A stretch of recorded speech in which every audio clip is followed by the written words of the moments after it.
The main conversation in the NFL today is the latest Seth Wickersham tome.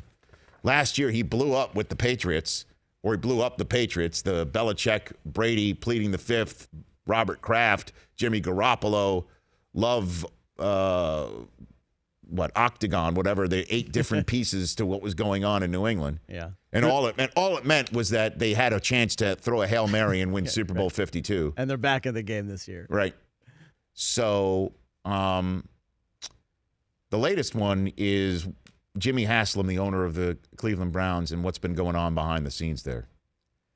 And much of the piece, which is just a great read and a lot of grist for the mill and a lot of grist for Twitter and Facebook and shows like this one, where Haslam essentially bought the team, then got involved with the scandal involving his own private business, and that sent everything twisting sideways, where Haslam threw his entire world into the Cleveland Browns, and apparently his management style is to talk to everybody, an open door for everybody, to talk to anybody that he encounters in the hallway as a close talker. He's a close talker, phrase. Yeah. And all that does is allows opinions to go into the ear gate of the billionaire owner, and people think that you're the only one that he's asking to confide in. And apparently he's doing it to everybody, asking scouts what they think of the coaches and the coaches what they think of the scouts. And everybody's wondering, well, who's talking about who? And that just creates some sort of viper's nest that gets even worse because everybody kept getting fired over and over again. Joe Banner and Mike Lombardi, his initial general manager and, COO, CEO of the operation. He heard, apparently, according to Seth Wickersham, that they argued in the draft room or arguing getting ready for the draft. He calls it Ray Farmer. And Ray basically says, that's normal. Then all of a sudden, he thought he basically told the owner something that he needed to hear. And what the owner apparently heard was confirmation that both Lombardi and Banner should be out. And Ray Farmer got hired later that day. And according to this piece, Farmer was surprised. And he was now the second youngest general manager in the game, with a huge draft in front of him with 2 first-round selections. And according to this piece, Justin Gilbert and Johnny Manziel were both drafted in the first round, and we know how disastrous those picks were. The first, Gilbert, was the guy that Pettin wanted, and the second, Manziel, was the guy that the owner wanted. And then he wanted to flip a second round. He had an opportunity to flip a second-round selection to the Texans for Brian Hoyer, and he didn't do it because Hoyer was all pissed off about what was going on with Manziel. How about that, folks? Browns fans, how do you like that? Brian Hoyer was flipping out over Johnny Manziel being drafted. And the general manager's like, okay, I hear everybody. I hear it.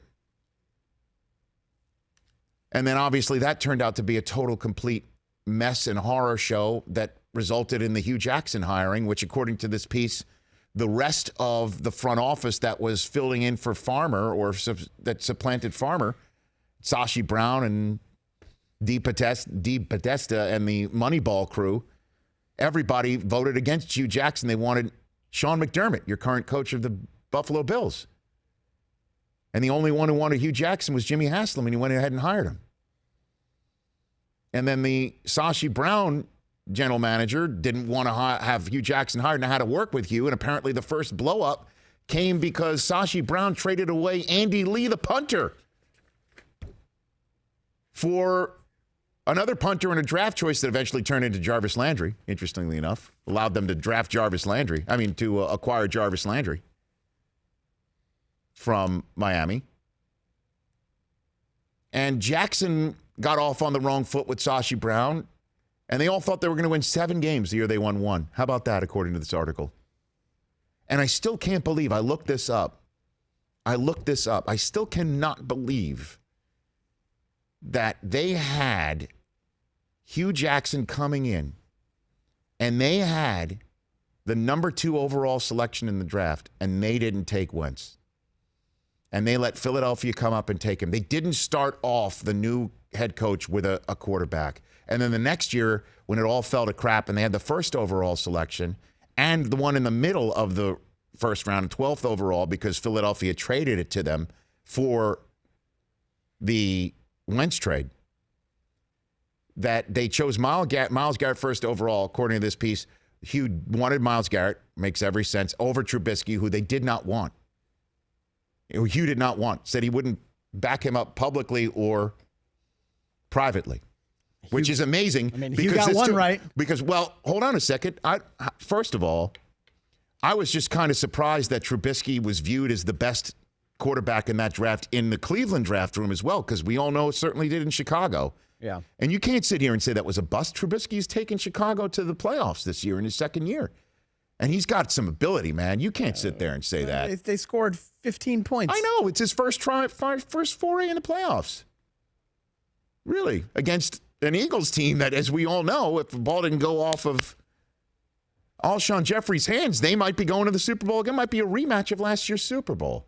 I'm not ready to throw Trubisky out with the bathwater. No, but I'm saying that was more a propping up Myles Garrett, who's an absolute monster. But the thing that I still can't believe is it's 12th overall. Mahomes was taken 2 picks before by Kansas City, and Cleveland didn't take Deshaun Watson.